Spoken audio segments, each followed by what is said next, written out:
You know the feeling, right? We've all been there. That tense conversation, a sharp comment from someone, a sudden accusation that just comes out of nowhere. Your heart starts pounding, your face gets hot, and you feel that immediate rush of wanting to just fight back.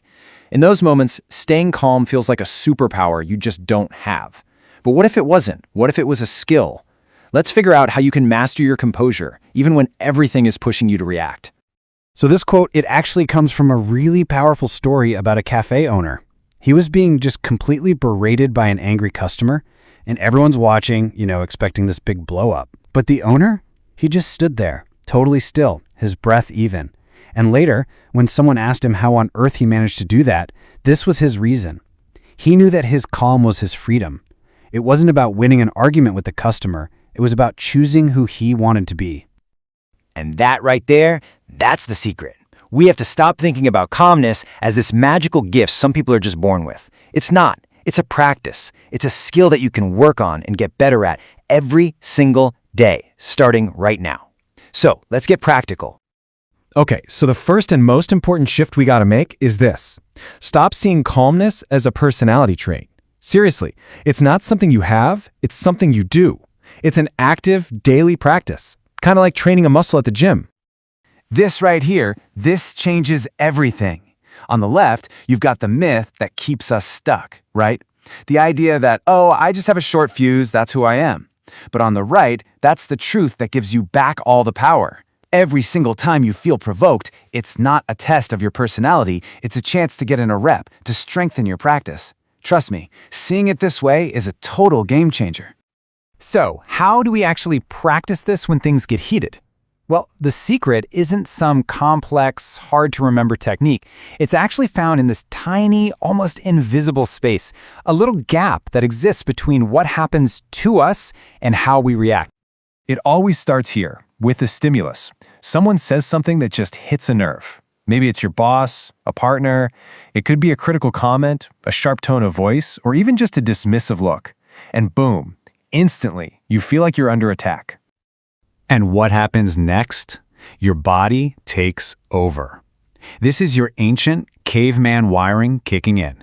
Your chest gets tight, your breath goes shallow, and your mind just starts scrambling for a comeback, a defense. In that split second, you're not in control. Your instinct is.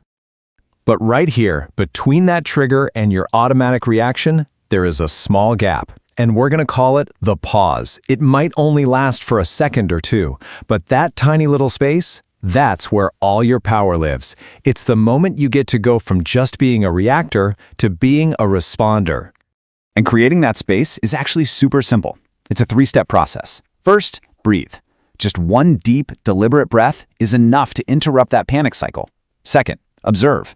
Notice what's happening in your body. The tight chest, the racing heart. Just notice it. Don't judge it. And third, from that place of awareness, choose. Ask yourself, how would the best version of me handle this? And look, this isn't some new idea. Viktor Frankl, a psychiatrist who survived the Holocaust, he said it perfectly. That space is our freedom. Every single time we use it, we're doing more than just staying calm. We're exercising our fundamental power to decide who we are, instead of letting a situation decide for us. Now, to get really good at using the pause, it helps to understand why we get triggered so easily in the first place. I mean, why do certain words or tones have the power to just hijack our emotions instantly? Well, it's not a personal failure. It's just biology. Think about it for a second. What's your thing? What's the button that people can push? Is it feeling disrespected or feeling ignored? Maybe it's being unfairly accused of something. Knowing your specific triggers is the very first step to disarming them. So here's what's actually happening inside your brain. It's called an amygdala hijack. Your amygdala, that's kind of like your brain's emotional alarm system, it can't tell the difference between a snarky comment and, say, a saber-toothed tiger. So it sounds the alarm, flooding your body with stress hormones. And your logical, rational brain, it basically just goes offline. You are literally not thinking straight. You're just trying to survive. And this is a really compassionate way to think about that reaction. Anger is often just a bodyguard for our more vulnerable feelings. It's there protecting something, maybe a fear of being unseen, a sadness from an old wound, or even a deep love for something that feels like it's being threatened. When you see anger that way, it changes how you feel about it. Okay, so we understand the pause. We've started decoding our triggers. Now let's talk about the how. Let's get into the practical tools for communicating calmly, even when the person you're talking to is not. I love this metaphor. Think about it. Reactive anger is like fire. It's hot, it's loud, it's destructive, and it burns you out too. But conscious calmness, that's like water.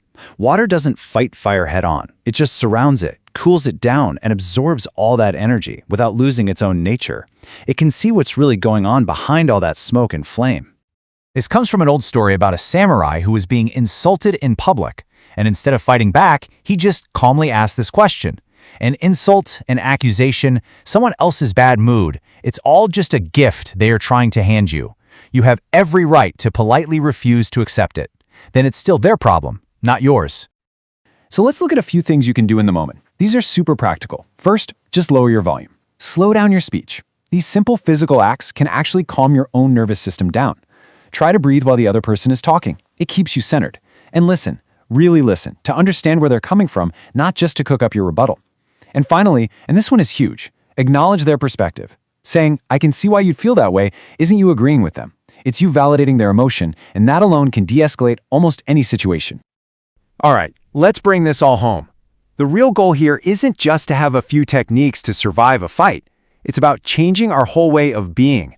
It's about making this deep calm your default state. Because let's be real for a second. Life is not going to stop throwing storms at you. People will be difficult. Deadlines will be stressful. Things will go wrong. The goal isn't to somehow create a world with no storms. That's impossible. The goal is to see every one of those challenges not as an attack, but as an opportunity. It's a chance to practice, a chance to strengthen that inner calm, to go just a little bit deeper into your own stillness. Think of the ocean during a hurricane. On the surface, it's absolute chaos, right? Waves crashing, wind howling. But if you go deep enough, deep below the surface, the water is perfectly still.